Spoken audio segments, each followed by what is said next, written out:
સુરતમાં હત્યા સહિતના બનાવો વધી રહ્યા છે ત્યારે વેલંજા વિસ્તારમાં એક યુવકની ચપ્પુના ઘા મારી હત્યા કરી દેવાતા ચકચાર મચી જવા પામી છે। સુરતમાં રોજે રોજ ગુનાખોરી વધી રહી છે ત્યારે સુરતના ઉત્તરાણ પોલીસ મથકની હદમાં વેલંજા ખાતે હત્યાની ઘટના બની હતી।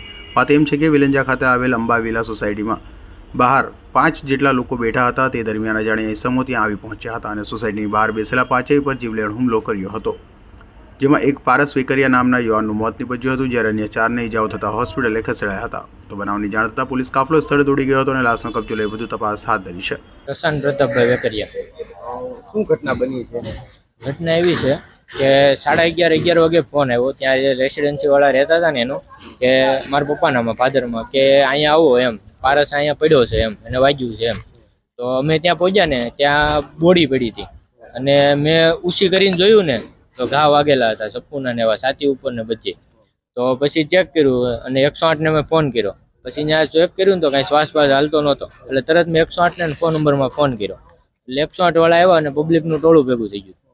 પછી જાણ્યું કે શું છે બધું એમ, તો એમાં 4-5 જણા દોસ્તારો બધાને આવ્યા કે આ માથાકૂટ થઈ છે અને આને કઈ ખબર નહોતી ને આ ભાઈ ભાગવા ગયા ને ભગાણું નહીં અને ઘા વાગી ગયો। કેટલા ઘા? અને ઘા તો એક જ દેખાડે છે અત્યારે, અહીંયા હૃદય ઉપર જ સીધો, નહીં અગાઉ એવી કાંઈ એની મગજમારી જ નહીં।